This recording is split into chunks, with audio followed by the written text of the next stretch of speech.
आने वाला भविष्य में से की हरि पवित्र नाम है सर्वोच्च लोगों में से देता हूँ। प्रभु हमारा आनंद है और वो हमारे साथ हमेशा है ना। मसीह जीवन सच में एक आनंद भरा हुआ जीवन है। अभी हम कहाँ हम रहे प्रभु की उपस्थिति में। प्रभु की उपस्थिति में क्या है? आनंद की भरपूरी है। आनंद की भरपूरी में आने के बाद में भी लोग दुखी रहेगा तो फिर क्या रहेगा? तो वो कहाँ पर आ गए उनको मालूम नहीं है ना। उसको महसूस नहीं हो रहा है, उसका अनुभव नहीं हो रहा है। हर एक लोग मतलब प्रभु के वचन के अनुसार अनुभव पाना है तो वो आत्मा में रहेगा। आत्मा में रहेगा तो अनुभव आएगा है ना। जब मतलब वो मैग्नेट आता है तो लोहा वाला जंप करके उसके साथ हो जाएगा, पर तो वहाँ पर बीड़ी का टुकड़ा और माचुका उसका तिल्ली का वो हाथ उधरी रहेगा तो वो हिलता ही नहीं। क्यों? हाँ, उनके साथ कोई संबंध नहीं है ना। जिसके साथ संबंध है इसी प्रकार है। प्रभु का वचन जब आएगा, जिसको सच में वचन के साथ नाता है, वचन के साथ का नाता प्रभु के साथ का नाता है, तो उसमें क्या होता? हलचल होता है ना। हरेक पवित्र लोग ये जानना प्रयोग। हम लोग कई बार हमारे प्रभु का वाणी सुनने के टाइम भी थोड़ा भी कुछ हलचल नहीं, शांत बैठा शांत, ऐसा होता है क्या? नहीं है ना। हलचल होता है ना, क्योंकि प्रभु हमसे बात कर रहा है। प्रभु हमसे बात करने के टाइम पर उसका जरूर हलचल होता है। तो मैं प्रभु को बहुत धन्यवाद देता हूँ। आज भी प्रभु ने सुंदर संधि दिया। प्रभु का पवित्र उपस्थिति में प्रभु ने हमको लेकर आया। तो हम लोग पिछले दिनों में आरंभ से अंत अच्छा होना चाहिए, ये बात के बारे में मालूम थोड़ा ध्यान कर रहा था। तो उसमें हम लोगों ने बिलेआम का बात देखा। बिलेआम का बात शुरुआत अच्छा था लेकिन अंत बहुत बुरा था है ना। दूसरा हम ये देख रहा था शाऊल का जीवन के बारे में। शाऊल का जीवन का आरंभ बहुत अच्छा था लेकिन एंड अच्छा नहीं था। उसका 3 कारण था, उसमें हमने 2 कारण को देखा। 2 कारण देखा। एक, शाऊल परमेश्वर से अतिक्रम किया और दूसरा उनका वचन को नहीं माना। आज हम उस तीसरा बात को थोड़ा देखेंगे। मतलब अब देखो, प्रभु का चुना हुआ, प्रभु के आत्मा भी पाया, प्रभु का अभिषेक पाया है ना। प्रभु का मतलब महिमा करने के लिए अलग किया वो व्यक्ति अभी यहाँ पर क्या हो रहा है, उसका तीसरा बात क्या मालूम है? तो उन्होंने पहला शामुएल उसका 28 अध्याय का 6 से 11 तक वचन पढ़ना। पहला शामुएल 28 अध्याय उसका 6 से 11। जब शाऊल ने यहोवा से पूछा, तब यहोवा ने न तो स्वप्न के द्वारा उसे उत्तर दिया और न उरीम के द्वारा और न भविष्यद्वक्ताओं के द्वारा। तब शाऊल ने अपने कर्मचारियों से कहा, मेरे लिए किसी भूत सिद्धि करने वाली को ढूंढो कि मैं उसके पास जाकर उससे पूछूं। उसके कर्मचारियों ने उससे कहा, इंदौर में एक भूत सिद्धि करने वाली रहती है। तब शाऊल ने अपना भेष बदला और दूसरे कपड़े पहनकर 2 मनुष्य संग लेकर रातों रात चलकर उस स्त्री के पास गया और कहा, अपने सिद्धि भूत से मेरे लिए भावी कहलवा और जिसका नाम मैं लूंगा उसे बुलवा दे। स्त्री ने उससे कहा, तू जानता है कि शाऊल ने क्या किया है कि उसने ओझों और भूत सिद्धि करने वालों को देश से नाश किया है। फिर तू मेरे प्राण के लिए क्यों फंदा लगाता है कि मुझे मरवा डाले? शाऊल ने यहोवा की शपथ खाकर उससे कहा, यहोवा के जीवन की शपथ, इस बात के कारण तुझे दंड न मिलेगा। तब स्त्री ने पूछा, मैं तेरे लिए किसको बुलाऊं? उसने कहा, शमूएल को मेरे लिए बुला। जब बस अभी यहाँ पर आप देखिए, जब आत्मा में शाऊल चलता था तब परमेश्वर के वचन के अनुसार भूत करने वाले लोगों को भी मिटा डाला था, देखा। परंतु अभी हम देखते हैं कि अभी शाऊल स्वयं परमेश्वर का मार्ग छोड़ दिया। देखो प्रियो, हमें ये बात को जानना है कि अगर प्रभु का वचन अगर हम छोड़ देता तो प्रभु हमको भी छोड़ देता। अभी उस समय तक मतलब लोग प्रभु से आलोचना प्राप्त करने के लिए उरीम और तुमीम इस्तेमाल करते थे है ना। ये 2 पत्र है। तो उसमें मतलब जब प्रभु से बात करने के टाइम पर वो मतलब चमकता, नहीं समझा, उसमें से उनको प्रभु का आलोचना मिलता था। वो पुराने नियम का एक व्यवस्था था। लेकिन कभी अभी शाऊल पूछा तो कुछ जवाब नहीं, वो पत्थर ऐसे कैसे पड़ा है। और भविष्यवक्ता लोगों के पास जाता है तो क्या है, तेरे लिए कुछ आलोचना नहीं, कुछ भी प्रभु बात नहीं कर रहा है ना। अभी बोला ये लोग अभी प्रभु बात नहीं कर रहा है, भविष्यवक्ता से भी द्वारा भी मेरे से बात नहीं कर रहा है, चलो मुझे तो बात मिलना ही है। उन्होंने देखा ये बात है, आज विश्वासी लोग भी है ना, कहीं काम अगर नहीं होता है तो फिर अपना मार्ग लेता। मेरे को मेरा काम होने का, जैसे मैं चाहता हूँ वैसा बात होने का, उसके लिए कोई भी गलत मार्ग लेने के लिए अभी वो तैयार हो जाएगा। अब देखिए, अभी प्रभु को त्यागा हुआ शाऊल अभी वो ढूंढ रहा है ऐसा कोई व्यक्ति मिलेगा क्या, और मिल गया उनको। उनके पास जा करके, अभी आपको मालूम है परमेश्वर सबसे बड़ा नफरत करने वाली एक बात है ये स्तुति करने वाले लोग। ये अच्छी तरह शाऊल जानता है, क्योंकि उसके पास व्यवस्था है ना। प्रभु का वचन में इसके बारे में इतना भयंकर रीति में लिखा है। जब लेवी व्यवस्था उसका 19 अध्याय का 31 वचन पढ़ना, लेवी व्यवस्था, ओझाओं और भूत साधने वालों की ओर न फिरना और ऐसों की खोज करके उनके कारण अशुद्ध न हो जाना। देखा, उसके कारण अशुद्ध नहीं होना, मतलब उनके पास जाने वाला और भी प्रभु का दृष्टि में भावी या अशुद्ध बनते जा रहे हैं। ऐसे लोगों के पास जाना नहीं प्रिय। आज भी आपको मालूम है विश्वासी लोगों में बहुत लोग मतलब भविष्यता बोल करके लोगों के पास जाता है, मतलब वो हमारा भविष्यवाणी करेगा। कितना बड़ा धोखा है प्रियो। आज ऐसा भविष्यवाणी करने वाला कोई है क्या? नहीं, ऑलरेडी भविष्यवाणी का बात आपको लिख कर दिया ना। अभी इससे आगे प्रभु ने बताया वो बात से बढ़कर के क्या भविष्यवाणी है। आज भविष्यवाणी बोलेगा तो प्रभु का आलोचना ये वचन से और भी प्रकाश पा करके मंडली को देना है। परंतु कोई लोग अन्य भाषा बोलते हुए मैं भविष्यता बोल करके मैंने देखा, क्या देखा? तेरा घर में भूत है, देखो इतना बड़ा झूठ बात है। ऐसे बोलने वाला लोगों को अभी भी सम्मान करने वाले लोग हैं। और कई ऐसा बात है उनके जीवन में बिता हुआ बात को जब बजाएगा उनका विश्वास बढ़ जाता है, और वो लोग ऐसा झूठे लोगों को फिर मतलब उनका बात को बांध करके बहक जाता। कितना धोखा है प्रियो। हमें ये बात को जानना है। आज हमारे लिए प्रभु ने क्लियर वचन दिया है। आज कभी भी आपसे आपका भविष्य में बताता हूँ बोल के आने वालों को घर के अंदर कभी भी आने नहीं देने चाहिए। अब उनको पूछना आपका भविष्य मालूम है क्या? आप मर गया तो आ जाएगा, उसको मारे नहीं बोलना सीधा नरक जाएगा। कहा जाएगा? नरक जाएगा। मेरा भविष्य मुझे मालूम है, मैं आज मर गया तो स्वर्ग जाएगा। देखो इतना भयंकर बात है। मैंने आपको एक अनुभव बताया था मोसाबिक में। एक मतलब हमारे साथ एक पंडित जी था। पंडित जी का उधर जाने के बाद में काम किया मालूम है, ये कुंडली लिखना है। उधर गुजराती लोग बहुत है, सब लोग बहुत बिजनेसमैन है, बहुत करोड़पति लोग है। और पंडित जी के पास आकर के दक्षिण देने का, और वो लोग छोटा मोटा अमाउंट नहीं देता, 5 लाख 10 लाख, उनको 5-10 लाख कुछ भी नहीं, इतना बड़े बड़े ऐसा। और वो सब लोग आने वाला उनका गाड़ियों को देखना एकदम मतलब बॉम्बे जैसा बहुत बड़ा शहर है, सब इन लोगों का है, पूरा बिल्डिंग इन लोगों का है। अभी इन लोग उनको खुश करके लिखना पड़ता। तो वो एक मतलब बहुत करोड़पति था, उसका मतलब 4000 करोड़ का मतलब ये नशा वाला चीज पकड़ा गया तो बोलते जा रहे तो मैं उसके पास कोई उसके पीछे कोई केस नहीं। देखो 4000 करोड़ का गया तो बोलता है कुछ नहीं।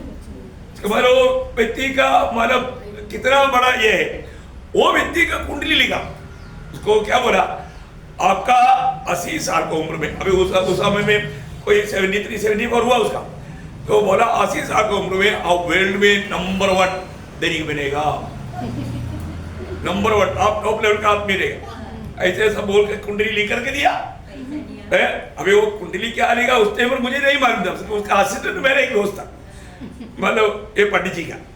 तो फिर वो जब आ रहा था तो मैं वहां पर आने वाले सबको ये ट्रैक देता था, मतलब हिंदी में, अंग्रेजी में, मतलब उधर का लोकल लैंग्वेज में, सब में ला करके लोकल लोगों को लोकल हिंदी में देता। तो अभी हमको उधर कुछ काम नहीं, आने वालों को सबको समझ आया सुनाना। अभी इनके पास जो भी आते थे जाने के टाइम पर, और वो व्यक्ति को मैंने दिया तो लिया ही नहीं उसने, वो तो ऐसे मतलब क्योंकि उसको कुंडली मिल गया। अब ये क्या मतलब ये करने का, वो ही मार्ग में वो एक्सीडेंट में मर गया उसे दी। देखो है भयंकर, और उसने तो बहुत भारी अमाउंट भी दिया था। आंटी जी खुश हो गया, मर भी गया तो उसको क्या है, उसको जो मिलना था मिल गया। और यो कितना भयंकर। अभी उसका क्या बनने वाला था, अरे आयु कौन देता, आयु प्रभु देता है ना, परंतु कई लोगों का आयु प्रभु जल्दी काट देता। क्यों काट देता, क्योंकि वो प्रभु का मार्ग छोड़ देता है ना। अभी ऐसी ही बात है, इसलिए समय से पहले तुम क्यों मरना है, हमें बात को जानना है प्रियो। लोग समय से पहले उसका अंत होने वाला कार्य कर लेता है ना। हमको ये बात को जानना है कि प्रभु ने हमें दिया हुआ समय प्रभु पूरा करेगा। कब, प्रभु के राह पर चले। आज भी बहुत लोगों को समय से पहले मरना पड़ रहा है। क्यों मरना पड़ रहा है, क्योंकि वो प्रभु का मार्ग को छोड़ देता। अभी आप देखो प्रभु का सामने बड़ा घृणित काम ये शाऊल कर रहा है ना। उसके आगे आप और एक वचन पढ़ना, शाऊल ने उसका 20 अध्याय, लेवी 20 अध्याय का 6 वचन, थोड़ा और कदम आके। फिर जो प्राणी ओझाओं और भूत साधने वालों की ओर फिर के और उनके पीछे होकर व्यभिचारी बने, तो मैं उस प्राणी के विरुद्ध होकर उसको उसके लोगों के बीच में से नष्ट कर दूंगा। नष्ट कर दूंगा, मैं नष्ट करूंगा। शाऊल को कौन नष्ट किया था, प्रभु ने नष्ट किया। देखा है, अभी वो दुश्मन की मतलब तलवार से या भाला से ऐसा नहीं, प्रभु ने ही नष्ट किया। देखो भयंकर बात है ना, हमें इस बात को जानना। प्रभु का वचन जो एक एक बात है, मैं नष्ट करूंगा, मैं उनको नष्ट करेगा, है ना। कभी भी अगर हम लोग जो भी प्रभु का सत्य वचन जानने के बाद में उस वचन के खिलाफ में जाना बोलेगा तो प्रभु का हाथ से शिकार बनने का, है ना। अनुवाद का किताब में भी उसका 18 अध्याय का 9 से 12 बजे पढ़ना। जब तू उस देश में पहुँचे जो तेरा परमेश्वर यहोवा तुझे देता है, तब वहाँ की जातियों के अनुसार घिनौना काम करना न सीखना। जातियों के अनुसार का घिनौना, अभी आपको मालूम है जाति लोग जो भी करता है वो परमेश्वर का ज्ञान नहीं, इसलिए वो अपना मतलब के लिए कुछ भी करता। ऐसा तुम नहीं करना। प्रभु का लोग वास्तव में कितना धनी लोग हैं, क्योंकि प्रभु ने प्रभु का व्यवस्था हमें दिया। प्रभु का वचन हमें नहीं मिलने से हम भी वही करना था। और आगे तुझमें कोई ऐसा न हो जो अपने बेटे या बेटी को आग में होम करके चढ़ाने वाला। देखो अभी जाति के लोग उनके फायदा के लिए है, आपको मालूम है, उनका देव के सामने लोहा गरम करके वो लोहा में अपनी बच्चे को नंगा लेटा था। अभी वो बच्चा रोता है तो भी उनको रहम नहीं, और वो उसमें पिघल करके वो मतलब वो ऐसा, आप सोचो कितना भयंकर है। इसलिए वो मतलब उनका कार्य साध्य के लिए, उनका मतलब निकालने के लिए, आप देखो जाति लोग इतना हीन कृत्य, आप देखो प्रिय है, इतना भयंकर बात है। ऐसा प्रभु का दिल में कितना दुख है। और आगे, या भावी कहने वाला, या शुभ अशुभ मुहूर्तों को मानने वाला, या टोना, या तांत्रिक, या बाजीगर, या ओझों से पूछने वाला, या भूत साधने वाला, या भूतों का जगाने वाला हो। देखा ऐसा प्रियो, कोई भी व्यक्ति ऐसा पाएगा तो प्रभु सही नहीं सकता। उसका 14 वचन भी पढ़ना। वे जातियां जिनका अधिकारी तू होने पर है, शुभ अशुभ मुहूर्तों को मानने वालों और भावी कहने वालों की सुना करती है, परंतु तुझको तेरे परमेश्वर यहोवा ने ऐसा करने नहीं दिया। बहुत बड़ी बात है प्रियो। अभी प्रभु हमसे बात करता है ना, आज प्रभु हमसे बात करने वाला अनुभव बहुत चाहिए। है ना। आज बहुत लोग प्रभु में आया परंतु प्रभु उनसे बात नहीं करता। प्रभु कई प्रकार बात करेगा। सबसे बड़ी बात वचन से। परंतु आज बहुत लोग वचन सुनने के समय में तक है ना उनको सुनकर समझने नहीं देता। ये वाणी प्रभु मेरे लिए दे रहा है, वो बात को वो समझ नहीं पाता। ये मेरे जीवन का कमी घटी की बात है। आज आपको मालूम है ना, कोई भी कमी घटी की बात आएगा तो लोग सुनते ही नहीं। देखो प्रियो, प्रभु का वचन आएगा है, प्रभु का वचन से ही प्रभु हमसे बात करता। वो वचन के अनुसार हमें मन करना चाहिए, वचन के सामने अपने आप को नम्र और दीन करना चाहिए। स्वर्ग वो देखता है प्रियो। प्रभु का दृष्टि किस पर पड़ेगा? यशायाह 66 अध्याय का दूसरा वचन, आखिरी बात।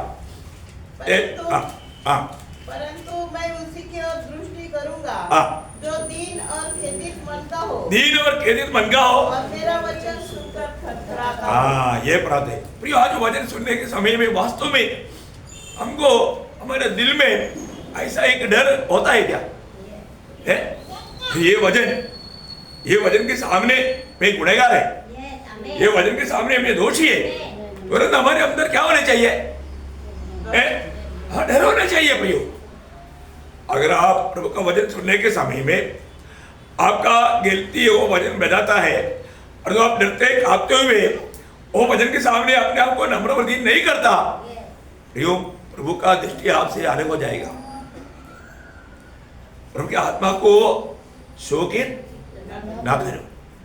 प्रभु के वचन सुनने के समय में अभी यहाँ पर आया हुआ हर एक लोगों का जीवन को जान करके प्रभु बात कर रहा है। देखो हमारा प्रभु प्रेमी है, बहुत दयालु है, साथ ही वो हमारा पिता है, लेकिन साथ ही साथ वो न्यायी भी है। ये बात कोई कभी नहीं भूलना है ना। वो न्यायासन में बैठने के समय में और मैं बैठा है आप तो धर्मी है, आप प्रेमी है, आप दयालु है, मैं बच जाएगा, ऐसा नहीं सोच रहा। आपको सबको मालूम है पहला पत्रोस पहला अध्याय का 17 वचन है ना। प्रभु ने क्या बोला? वो वचन क्या बोलता? जबकि तुम पिता कहकर उसे प्रार्थना करते हो जो बिना पक्षपात हर एक के काम के अनुसार न्याय करता है, तो अपने परदेशी होने का समय भय से बिताओ। देखा, अपनी परदेशी होने के समय में भय से बिताओ। प्रियो वो भय आज मुझ में कार्य करता है क्या? प्रभु का भय मुझ में है क्या? कोई भी वचन सुनने के बाद में हम प्रभु के उपस्थिति में आता है, प्रभु का वचन आता है, हम लोग अपना गलती को कबूल करके मन फिरने वाला अनुभव हमारा है क्या? हर एक लोगों में होना चाहिए प्रियो। और प्रभु वो बात अगर नहीं हुआ तो आपने प्रभु को तुच्छ किया। फिर आपसे प्रभु बात करना कोई जरूरी नहीं। आज प्रभु बार बार हमारे ऊपर दया कर रहा है। प्रभु का अपरंपार प्रेम है। यहाँ पर प्रभु पूछने वाले एक बात है ना। जब यशायाह उसका 8 अध्याय का 19 वचन का भी पाठ, यशायाह 8 अध्याय का 19 वचन का भी पाठ। क्योंकि प्रजा को अपने परमेश्वर ही के पास जाकर न पूछना चाहिए? मतलब प्रजा को किसके पास पूछना चाहिए? परमेश्वर के पास, प्रभु के पास। अरे जो उत्तर नहीं देता, जो आंख है देखता नहीं, कान है सुनता नहीं, मुंह में बात नहीं करता, हाथ में फिरता नहीं, पाँव में चलता नहीं, ऐसा से क्यों पूछता? ऐसा मूर्तों से नहीं पूछ रहा प्रियो। जो आपसे बात कर सकता जिंदा प्रभु, उससे पूछो। उसके साथ नाता सही रखो। पर यहाँ पर अभी क्या हो गया? शाऊल ने नाता तोड़ दिया। शाऊल ने नाता तोड़ दिया, माना जिसको पूछना चाहिए उसे नहीं पूछा। प्रियो, जिसको पूछना चाहिए उसको अगर नहीं पूछेगा तो फिर क्या होगा? प्रभु ने बोला ना, मैं उसको नाश करूंगा, मैं उसको नष्ट करूंगा, मैं नष्ट करूंगा। शाऊल राजा है, उसने अपना मनमानी किया, परमेश्वर को छोड़ दिया, प्रभु की वाणियों को छोड़ दिया, प्रभु की बातों को, आलोचनाओं को उन्होंने अनसुनी किया। इसलिए क्या हुआ? वो पहला इतिहास उसका 10 अध्याय का 14 वचन। लॉर्ड जीसस उसने यहोवा से न पूछा था, इसलिए यहोवा ने उसे मारकर देखा, यहोवा को ना पूछने के कारण यहोवा ने उसको मारकर राज्य को यिशै के पुत्र दाऊद को दे दिया। देखा प्रियो, कौन मारा? यहोवा ने। यहोवा ने मारा। आप देखिए प्रियो, प्रभु के लिए अनेक किया वचन, प्रभु की बात नहीं माना, उल्टा प्रभु को दुख देने वाला कार्य किया। इसलिए क्या हुआ? प्रभु ने उसको मारा। प्रियो, एक कितना भयंकर बात है ना? शाऊल का मृत्यु देखेगा तो कितना भयंकर बात है। मैं आपको बताना चाहता हूं, मानो शाऊल ने देखा कि ये लड़ाई में अभी मानो मुझे विजय मिलेगा, सोचा, लेकिन विजय नहीं मिला, हार गया। प्रियो, हमारा विजय का रहस्य प्रभु हमारे साथ होना है ना। यहाँ पर जब पहला इतिहास का 10 अध्याय का 4-5 वचन, तब शाऊल ने हथियार ढोने वाले से कहा, अपनी तलवार खींचकर मुझे भोंक दे, कहीं ऐसा न हो कि वे खतना रहित लोग आकर मेरा ठट्ठा करे। परंतु उसके हथियार ढोने वाले ने भयभीत होकर ऐसा करने से इनकार किया। तब शाऊल अपनी तलवार खड़ी करके उस पर गिर पड़ा।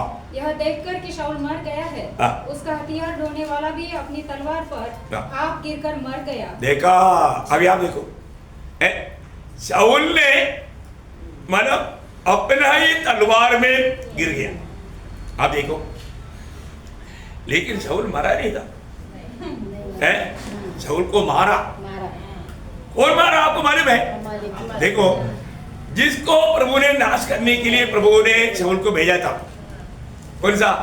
15 अध्याय में 2-3 वचन में, किसको? अमालेकी।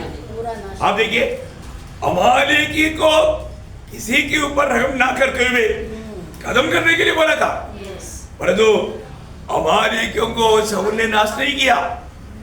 देखो, वो लूट में गया, प्रभु के वचन को तोड़ दिया। इसलिए अभी यहाँ पर वो जरूर अपना ही तलवार में गिरा, लेकिन उसको मारा कौन है ना? उसका दूसरा शामुएल 12 अध्याय उसका 8 से 10 वचन। परंतु नेर का पुत्र अब्नेर, जो शाऊल का प्रधान सेनापति था, उसने शाऊल के पुत्र ईशोबेद को संग ले पार जाकर महनेक पर पहुंचा और उस नहीं, मानो दूसरे शामुएल 12 अध्याय का 8 से 10। उसने मुझसे पूछा, तू कौन है? मैंने उससे कहा, मैं तो अमालेकी हूँ।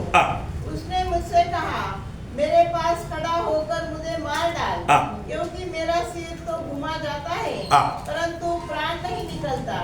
तब मैंने यह निश्चय जान लिया कि वह गिर जाने के पश्चात नहीं बच सकता। उसके पास खड़े होकर उसे मार डाला। देखा, कौन मारा? किसने मारा? अमालेकी ने। एक अमालेकी ने। आप देखो, प्रभु ने जिसको नाश करने के लिए बोला, उसका ही हथियार से या तलवार से उसका गला काटा गया। देखा, प्रयोग हमारे जीवन में ये एक बहुत बड़ा ध्यान देने वाली बात है। प्रभु ने दूर करने के लिए बोला हुआ या मारने के लिए बोला हुआ। अभी आप पड़ोसियों का पत्री पढ़ेगा तो 3 अध्याय का 5 वचन, पड़ोसियों 3 का 5। इसलिए अपने उन अंगों को मार डालो जो पृथ्वी पर है, अर्थात व्यभिचार, अशुद्धता, दुष्कामना, बुरी लालसा और लोभ को जो मूर्ति पूजा के बराबर है। देखिए, ये दूर करने के लिए बोला हुआ बात दूर किया है कि नहीं? और दूर नहीं किया, यही बात आपको मारेगा। उसका 8वां वचन, पर अब तुम भी इन सबको अर्थात क्रोध, रोष, बैर भाव, निंदा और मुंह से गालियां बकना, ये सब बातें छोड़ दो। ये सब बातें छोड़ दो। छोड़ने के लिए बोला, छोड़ा है कि नहीं? छोड़ा नहीं है तो वो आपको खत्म करेगा। वचन जो हमें चेतावनी देता है, वो चेतावनियों को हल्का ना मान। अभी आप देखो, ये एक बड़ा दृष्टांत है। इस बात को प्रभु ने खत्म करने के लिए बोला, खत्म नहीं किया, कोई बात उसको खत्म किया। हमारे जीवन में जिन जिन बातों को खत्म करने के लिए बोला, जिन जिन बातों को त्यागने के लिए बोला, छोड़ने के लिए बोला, और वो नहीं करेगा तो वही बात से आपका नाश हो जाएगा, मृत्यु हो जाएगा। कितना भयंकर बात है। देखो, मतलब शाऊल इतना रीति में एक अच्छा अंत पाना चाहिए था, और एक अच्छा अंत नहीं मिला, है ना? परंतु हम लोग अच्छा अंत मिला हुआ कुछ लोगों के बारे में हम लोग देखेंगे। नंबर 1 बात है दावीद। आपको मालूम है दावीद का जीवन के आरंभ आपको मालूम है कितना शून्य अवस्था में था। कैसे अवस्था में वो ऐसा व्यक्ति कभी भी सोच नहीं सकता, चाह नहीं सकता, ऐसा अवस्था में प्रभु आया। क्योंकि दावीद कौन था? अपने पिताजी का भेड़ बकरियों को जंगल में लेकर चराने वाला। अभी आप सोचो, जंगल में भेड़ बकरी चराने वाला, मैं इस्राएल के राजा बनूंगा, कभी स्वप्न कर सकता था? नहीं, कभी नहीं सोच सकता, नहीं सोच सकता। वो तो बोलेगा जिंदगी भर मैं भेड़ बकरी, मैं तो ईवन शाऊल का सेना के एक योद्धा तक बनने के लिए योग्य नहीं, क्योंकि वो तो मेरा भाई लोग योग्य, वो लोग गया, मैं उसका भी लायक नहीं। एक तो सोल्जर बनेगा लायक नहीं, फिर मैं राजा कैसे बनेगा? स्वप्न भी नहीं ले सकता, है ना। अभी आप देखिए यहाँ पर 78 का उसका 70 से 72 तक। तो भी वे उसके विरुद्ध अधिक पाप करते गए। नहीं, 78 का 70 से 72। तो फिर उसने अपने दास दाऊद को चुनकर भेड़शालाओं में से ले लिया। कहाँ से लिया? भेड़शालाओं में से। भेड़शाला से लिया। कितना साधारण से साधारण व्यक्ति। वह उसको बच्चे वाली भेड़ों के पीछे पीछे फिरने से ले आया कि वह उसकी प्रजा याकूब अर्थात उसके निज भाग इस्राएल की चरवाही करे। देखा, प्रभु ने देखा है ना। अभी यीशु मसीह एक कारपेंटर का बेटा होकर के इस दुनिया में जन्म हुआ। यीशु मसीह ओरिजिनल कारपेंटर है। सब कुछ बनाने वाला है, सब कुछ रूप देकर के बनावट बनाने वाला। देखा ऐसा। अब ये दावीद ट्रेनिंग ले रहा था, उसको मालूम नहीं भेड़ बकरियों को चराते हुए एक अच्छा ट्रेनिंग किसके लिए? राजा में देख लिए। परंतु ये बात दावीद नहीं समझता था, परंतु जिसने उसको बनाया वो प्रभु का योजना में था। देखा प्रभु का मार्ग कितना ऊंचा मार्ग है ना। इसी कारण अभी मैं आपको बताना चाहता ना, मतलब जब जोसेफ को भाई लोगों ने मानो वो कुआं में डाला था, उस समय में वो बहुत दुखी हुआ है। मैं इधर मानो भूखा और मानो प्यासा मर जाएगा, मुझे बचा ले बहुत चिल्लाया। फिर प्यार से बोला, हाँ जोसेफ तेरा प्रार्थना प्रभु ने सुना है, तू ऊपर आ जाओ बोलकर के इन्होंने ऊपर किसने लाया? भेजने के लिए। देखा भेजने के टाइम पर जोसेफ एक भाई का पाँव पड़कर विनती किया है, क्योंकि गुलामी में भेजा जाएगा तो मानो उसका अनुभव क्या रहेगा, उसका अनुभव क्या रहेगा है। वो लोग जोसेफ एक भाई के पास बोला, रूबेन मेरा बड़ा भाई तू कम से कम मुझे पर दया कर है, क्योंकि मैं नष्ट हो जाएगा, मैं इतना एक गुलामी में मैं कैसा जीवन बिताएगा है। इतना छोटा भाई का आंसू उन लोगों ने सुना ही नहीं, किसी को रहम नहीं आया। आप देखो मिठाई खाने के लिए छोटा भाई को ही पकड़ करके भेज डाला। आप देखो, अभी आप देखो उन लोग उसको पकड़ते ही उसको बांध करके एक ऊंट के नीचे लगाया और उसका चप्पल निकाल दिया। इस मरुस्थल में गर्मी में वो अभी नंगा पाव चलना, वो बार बार पीछे मुड़ करके रूबेन, यूदा, शिमोन सबको पुकार रहा है। कौन सुना? कोई नहीं। और रोते रोते उन लोगों ने तेजी से घोड़ों को भगाया और उसके पीछे पीछे भागते कभी गिरते चला गया। Praise the Lord. अब देखो परंतु जब यूसुफ मिस्रईम का प्रधानमंत्री बना, ये भाई लोग आया, उस समय में यूसुफ उनको क्या बोलता? तुमने नहीं भेजा मुझे यहाँ पर, प्रभु ने भेजा। देखा, तुम लोगों ने मुझे भेज डाला नहीं, प्रभु ने तुम्हारा भी रक्षा के लिए पहले ही भेज को भेजा। गया वो मार्ग बन सका, वो मार्ग बन सका। चुने हुए लोगों के जीवन में कष्ट तकलीफ आता है तो निराश नहीं होना, दुखी नहीं होना, याद नहीं छोड़ना, है ना। विश्वास कर। हमारे जीवन में जरूर हम कभी नहीं चाहने वाला, कई बार लोग बोलता ना हमारा सहने से भी बाहर है दुख, नहीं ना प्रियो, सहने के अंदर है। हमारे प्रभु विश्वास योग्य है। हमारे जीवन में प्रभु कभी भी सहने के बाहर प्रभु कष्ट आने नहीं देगा प्रियो। अगर आप प्रभु का भाई मानता है तो यूसुफ हमेशा प्रभु का भाई मानने वाला व्यक्ति था। आप देखो प्रियो, एक बात आपको बताना चाहता हूँ, अपने जीवन में मानो कई बार हम लोग प्रतिकूल में प्रभु को मेरा चिंता है वो बात भूल जाता है ना। परंतु दावीद ऐसे व्यक्ति नहीं था। दावीद यहाँ पर कहने वाले एक शब्द भजन संहिता 40 का 17 में, भजन संहिता 40 का 17 मैं तो दीन और दरिद्र हूँ तो भी प्रभु मेरी चिंता करता है। देखा, प्रभु मेरी चिंता करता है। इधर बैठा हुआ कितने लोग विश्वास करते हैं? विश्वास है आपको? है प्रियो, प्रभु हमारी चिंता करता है प्रियो, है ना। जब 55 भजन संहिता उसका 22 वचन, अपना बोझ यहोवा पर डाल दे, वह तुझे संभालेगा, या धर्मी को कभी टलने न देगा। देखा, धर्मी को कभी टलने नहीं देगा। आपका चिंता बोझ प्रभु पर छोड़ दो, है ना। 68 का 19 देखिए, धन्य है प्रभु जो प्रतिदिन हमारा बोझ उठाता है। देखा, तब एक बार नहीं, प्रतिदिन एक प्रकार बोलेगा तो प्रतिक्षण है प्रियो, हमेशा वो हमारे बोझ रहता है प्रियो। अब क्यों ऐसा ये करता है ना।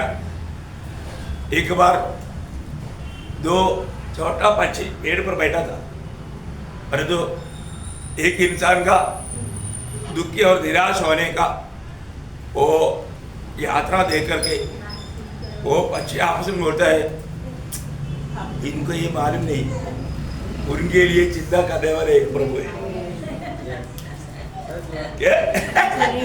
हमें बार भी हमारे लिए प्रभु है। अरे वो प्रभु हमारा पिता ना, तो पक्षी के लिए प्रभु हमारे लिए वो पिता, और वो प्रभु बोलने वाला पक्षी को भी मालूम है उनके लिए चिंता करने वाला प्रभु है। तो आप बेटा है बेटी है, आपको नहीं मालूम, कितना दुख की बात है, कितना दुख की बात है। आप सोचो, वो पक्षी का भी ज्ञान आपको नहीं, इसलिए बहुत टेंशन में। अरे आप टेंशन लेने से आपका कुछ होगा क्या? नहीं यार, आपका दिमाग खराब हो जाएगा और भी आप पाप करके आप प्रभु को दुख दे सकेगा। इसलिए पत्रोस ने क्या बोला? पत्रोस ने बोला ना, पहला पत्रोस 5 अध्याय का 7 वचन में, चिंता उसी पर डाल दो, सारी चिंता उसी पर डाल दो। देखो, डाल दो बोल दिया, फिर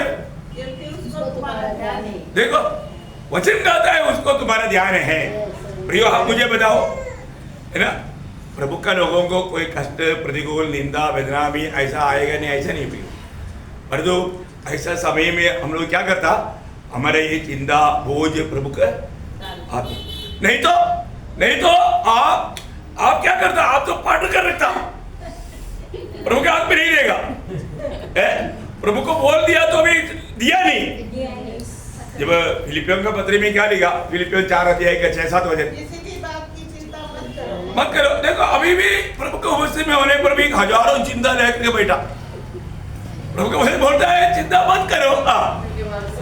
हर एक बात में तुम्हारे निवेदन, प्रार्थना और विनती के द्वारा धन्यवाद के साथ परमेश्वर के सम्मुख उपस्थित किए जाए, तब परमेश्वर की शांति, तब अभी आप देखो, तब परमेश्वर की शांति जो सारी समझ से परे है, तुम्हारे हृदय और तुम्हारे विचारों को मसीह यीशु में सुरक्षित रखेगी। देखा, कितने लोगों को ये सुरक्षा है क्या? मैं आपको बताऊं, शैतान के एक बड़ा कपड़े था योग के बारे में। प्रभु वो बहुत आनंद देता है, वो बड़ा आलीशान जीवन मिला था, क्योंकि तूने इतना उनको आशीष दिया।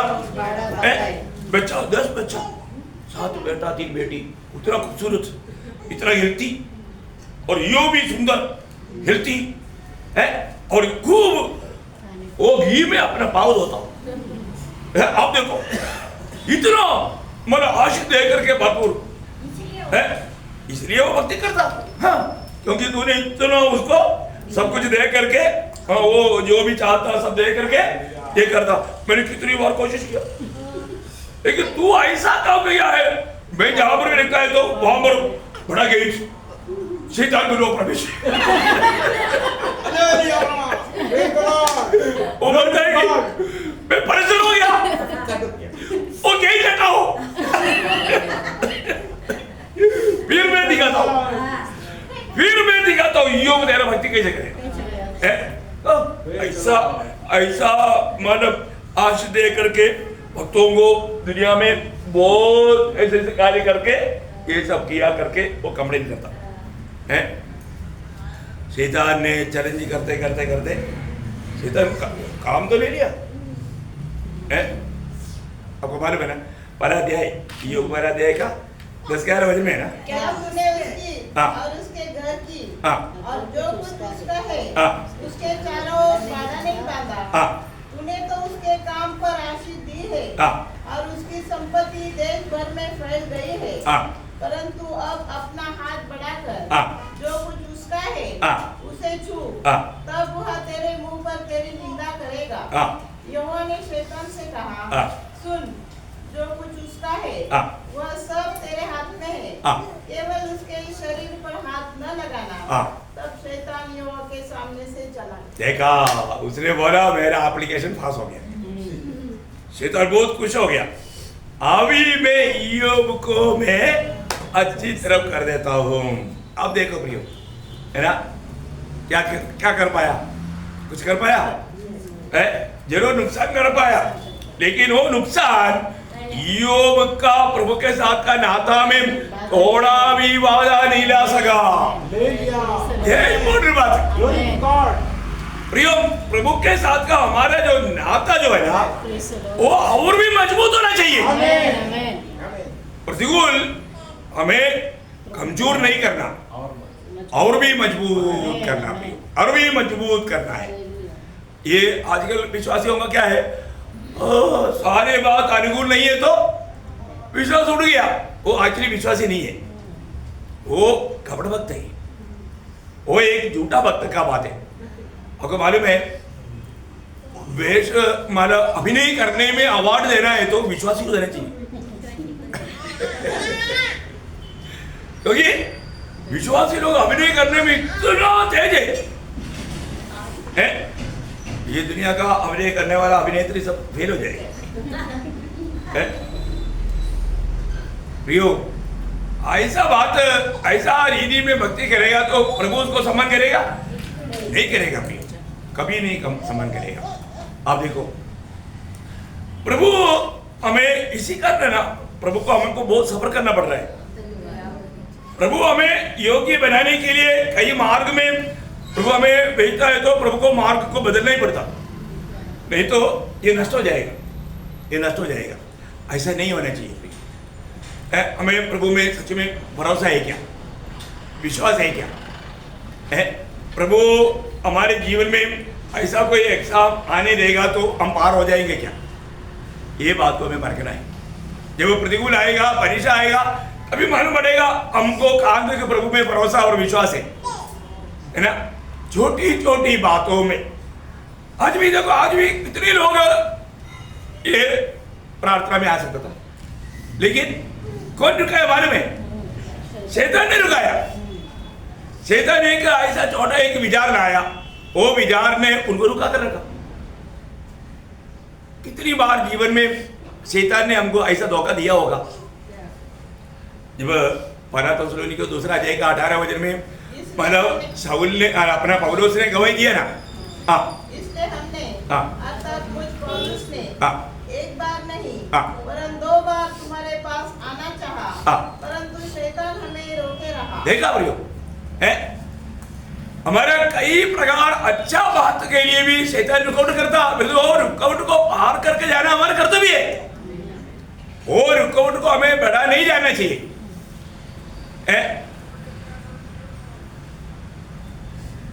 और उसने बोला ना, सभी ने मुझे छोड़ दिया परंतु प्रभु मेरे साथ रहा।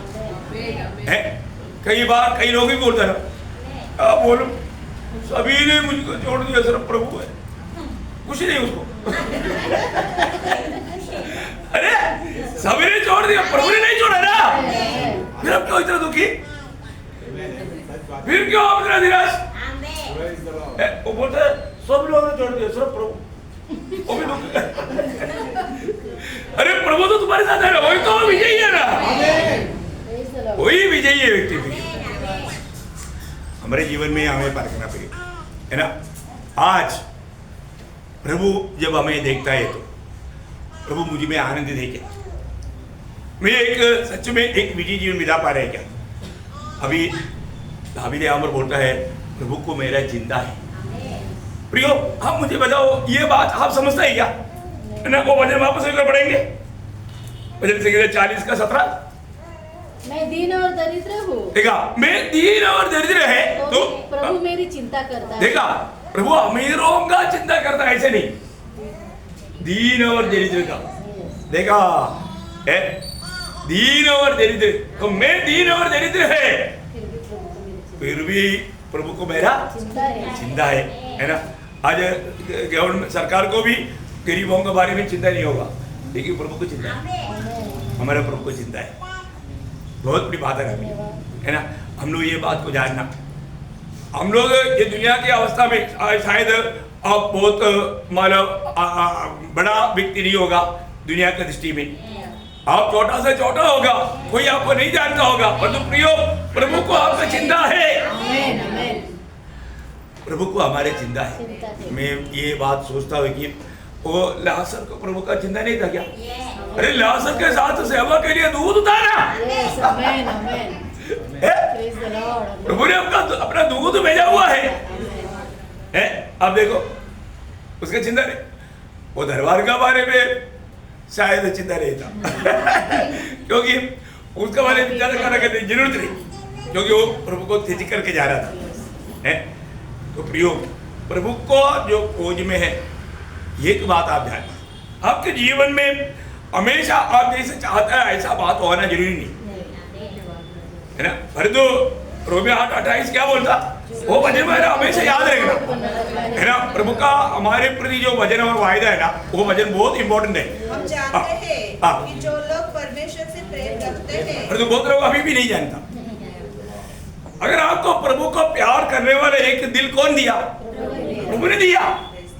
आपको इतना एक अच्छा दिल प्रभु ने दिया, आप प्रभु को प्यार कर पाए, तो प्रभु वचन बोलता है ऐसा प्यार करने वालों के लिए सब बातें मिलकर भलाई को उत्पन्न करती है, अर्थात उन्हीं के लिए जो उसकी इच्छा के अनुसार बुलाए हुए हैं। देखा प्रियो, प्रभु की इच्छा के अनुसार बुलाए हुए लोगों के जीवन में जो कुछ भी बात आएगा, सब मिलकर के प्रभु भलाई उत्पन्न करेगा, प्रभु भलाई उत्पन्न करेगा। बहुत श्रेष्ठ बात है। मैं आपको बताना चाहता हूँ, जरूर बहुत से आपको कष्ट संकट में गुजरना पड़े, बहुत मतलब हर एक लोगों के सामने भी आप एक निंदा का विषय बन जाए, लेकिन प्रभु को आपका चिंता है तो प्रभु आपका सम्मान करेगा, प्रभु सम्मान करेगा, है ना। हमारे लिए चिंता करने वाला एक है, वो हमारा स्वर्गीय पिता है, और उससे सब कुछ संभव है। आप फालतू में टेंशन लेकर के, चिंता में डूब करके, अपना खून उबला करके और भी पाप करके प्रभु से दूर क्यों भागता? अरे प्रभु के उपस्थिति में अपने विषय को ले करके प्रभु के हाथ में दे दो, धन्यवाद करो, काम छोड़ दो। प्रभु विश्वास योगी है प्रियो, प्रभु विषय पर आपके लिए काम पक्का करेगा। परंतु आज बहुत से लोगों को प्रभु से क्या मांगना चाहिए ये नहीं मालूम है, प्रभु के साथ नाता जोड़ करके जीवन बिताने का गौरव नहीं मालूम। ऐसा नहीं, यहाँ पर हम देखते हैं कि मतलब प्रभु का दावीद की प्रति प्रबंध कितना अनोखा था, है ना। जब 89 का 20 से 24 बजे पढ़ना, 89 का 20 से 24। मैंने अपने दास दाऊद को लेकर अपने पवित्र तेल से उसका अभिषेक किया है, मेरा हाथ उसके साथ बना रहेगा। देखिए, मेरा हाथ उसके साथ बना रहेगा और मेरी भुजा उसे दृढ़ रखेगी। शत्रु उसको तंग करने न पाएगा और न कुटिल जन उसको दुख देने पाएगा। मैं उसके शत्रुओं को उसके सामने से नष्ट करूंगा और उसके बैरियों पर विपत्ति डालूंगा, परंतु मेरी सच्चाई और करुणा उस पर बनी रहेगी और मेरे नाम के द्वारा उसका सिंह ऊंचा हो जाएगा। देखा प्रियो, प्रभु का दावीद के प्रति इतना अनोखा प्रबंध है करके दावीद भी नहीं जानता था। ये बहुत बड़ी बात है ना। तो लेकिन दावीद का जीवन प्रभु का दृष्टि में वो कैसा जीना चाहा, ये बहुत बड़ी बात है ना। पहला राजा उसका 9 अध्याय का 4 वचन, पहला राजा उसका 9 अध्याय का 4 वचन। यदि तू अपने पिता दाऊद के समान, देखो ये शर्मोन को बोलने वाला बात है। मन की खराई और सिधाई से अपने को मेरे सामने जानकर चलता रहे और मेरी सब आज्ञाओं के अनुसार किया करे और मेरी विधियों और नियमों को मानता रहे, तो मैं तेरा राज्य इस्राएल के ऊपर सदा के लिए स्थिर करूंगा। देखा, ये मेरा दास दावीद के तुम्हारा पिता दावीद, कितना बड़ी बात है। दावीद प्रभु के सामने कैसे चला, वो एक खरी चाल, एक खरे मन के साथ बोलेगा तो प्रभु का हर एक बात को मानने के लिए एक सच्चा तैयारी के साथ। बहुत अनमोल बात है, बहुत अनमोल बात है। मैं आपको बताना चाहता हूँ, पर दावीद के जीवन से हमें बहुत बातें सीखने के लिए मिलता है ना। शाऊल ने दावीद को इतना सताया और प्रभु ने उनको वचन दिया था, वचन के अनुसार शाऊल को दावीद का हाथ में प्रभु ने सौंपा। तभी भी दावीद ने उसको खत्म करके अपना सिर दर्द नहीं हटाया। वहां पर इस कारण एक बार नहीं कई बार, इसलिए शाऊल भी क्या गवाही दिया उसका पहला शमूएल 24 अध्याय के 17 वचन। फिर उसने दाऊद से कहा, तू मुझसे अधिक धर्मी है, तुम मुझसे अधिक धर्मी है, तूने तो मेरे साथ भलाई की है परंतु मैंने तेरे साथ बुराई की। देखा प्रियो, कितना अनमोल बात है। यदि हमारे साथ कोई बुराई भी करे, प्रभु के जन क्या करना प्रियो, बुराई उसका उल्टा बदला लेने की चांस नहीं ढूंढना, भलाई करना। मेरे साथ बुराई करने वालों के लिए भी मैं भलाई करूंगा, ऐसा एक अच्छा निर्णय लेना है। आप देखो ऐसे निर्णय है क्या। हमको एक देख करके प्रेस लॉर्ड भी नहीं बोला तो हमारा, मैं आए तो कभी उसको देख करके स्माइल नहीं करूंगा। मैं उसको देख करके देखा, अभी नहीं कर रहा है, मैं उसको देखा ही नहीं। देखो इतना हमारा निर्णय हमारा प्रभु का स्वभाव में कितना बढ़ गया। अरे प्रभु का स्वभाव में नहीं, शैतान का स्वभाव बढ़ रहा है। यीशु मसीह के जैसा नहीं, शैतान के जैसा बनते जा रहा है। कितना भयंकर बात है। चेहरे से चेहरा मिलाने के लिए तैयार नहीं, थोड़ा भी नम्र हुआ ही नहीं। हमारा दिन प्रतिदिन हमें यह बात को परखना है कि मेरा उन्नति हो रहा है क्या, कैसा हमारा उन्नति का लक्षण क्या है। देखो बहुत बड़ी बात है, हम और भी रोज नंबर बन पाता है क्या। नंबर अगर नहीं बन रहा है तो आप मसीह के स्वभाव में नहीं बदल रहे हैं, नहीं बदल रहे हैं। प्रियो, हमें अंश अंश करके रोज बदलते जाना है। यीशु मसीह की स्वभाव, यीशु मसीह के जैसा बनने का अर्थ है उसका स्वभाव। यीशु मसीह की स्वभाव हमारे में लाने के लिए हमको एक उर्जा चाहिए। आज मैं आपको बोलना चाहता हूँ, कई लोगों को छोटा सा भी एक डांटेगा ना, फिर आप देखना वो भी कुछ दिन से अपने से भेंट नहीं करे, मतलब मिलने का सवाल ही नहीं, हाथ भी ना मिलाते भाग जाएगा। कितना गलत बात है प्रिय, अच्छा बात नहीं है। वो बात को थोड़ा बोल दिया तो बुरा लगा, वो उनका कान में जाकर सीक्रेट में बोलना चाहिए, सबके सामने क्यों मैंने निंदा किया। देखो कैसा क्या है ना। कई लोग कुर्सी पर बैठा और जो पाँव भी उड़ा करके उसमें बैठा। अरे वो आप कुर्सी को क्यों दौड़ रहा भाई, है ऐसा नहीं करना भाई। कई लोगों का गलती है, आप लोग ध्यान से सुनना। हमारा अभी तो फिलहाल कोई ऐसे नहीं बैठा है ना, हाँ बैठा भी है। चलो कुर्सी पर क्यों बैठा, नीचे बैठो ना। हम कुर्सी को भी मानो तकलीफ दे रहा है समाज है। प्रभु की उपस्थिति में बैठने के टाइम पर आप एक हाथ प्रभु की उपस्थिति में है, ये बात को समझना भी। कई लोग जैसा कुछ गुंडा लोग बैठता है, काल पाँव के ऊपर पाँव बैठ, नंबरदार नहीं करना, नहीं करना। घमंड है। आप कहाँ मरे आपको मालूम नहीं है? ऐसा अज्ञानता का कारण है। प्रभु के सामने नम्र नहीं। प्रभु ऐसे लोगों से बात नहीं करेगा। वो लोग वजन उनके जीवन में काम कर ही नहीं सकता। भाई आप लोग एक एक बार आप सुनने के टाइम पर आप लोग कई लोगों को क्या लगता है, अरे कल आप संदेश सुनने के लिए आना चाहिए था। क्यों? वो आपका दुश्मन जो है ना उसके लिए था, पर तो वो भी नहीं आया, तू भी नहीं आया, नहीं तो तुमको कितना मजा आता। देखो ये सब संदेश में ये लोग कल चिंता करना, प्रभु मेरे से क्या बात कर रहे हैं, वो बात है ही नहीं। कितना दुख की बात है हमारे जीवन में। आप देखो दावीद का दिल है, प्रभु ने वचन के अनुसार, प्रभु ने दिया वायदा के अनुसार शाऊल को उसका हाथ में सौंपा, तभी भी उन्होंने उसका साथ बुरा नहीं किया।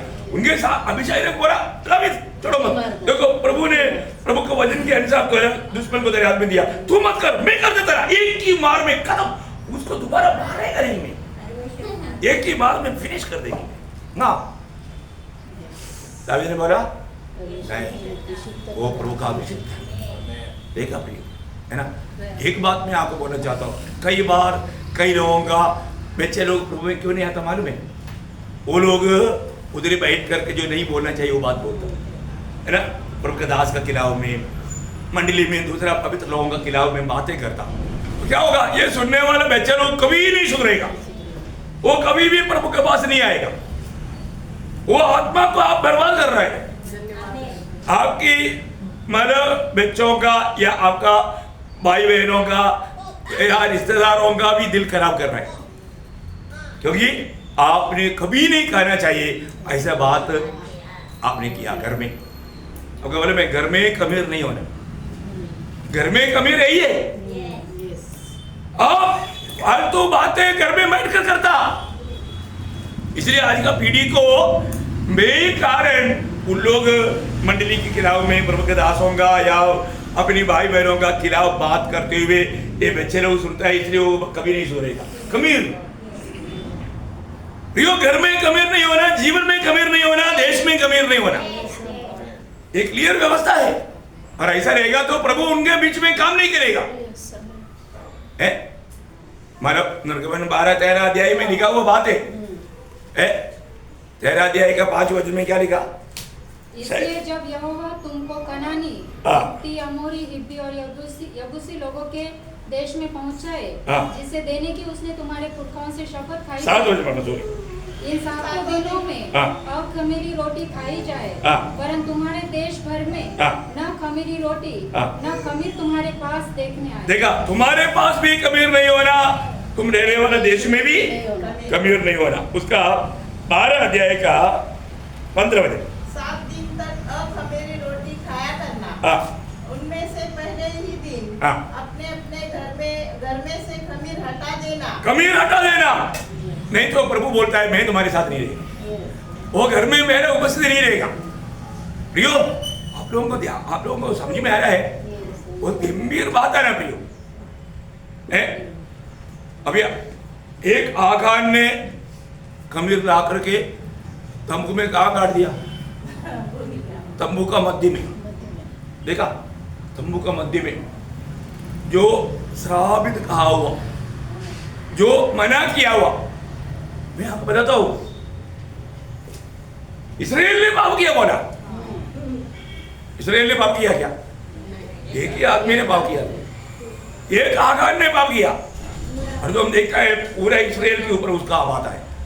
आपको मैं बताऊं, आज मंडलियों में भी मानव आत्मा क्यों नहीं जीत पाता?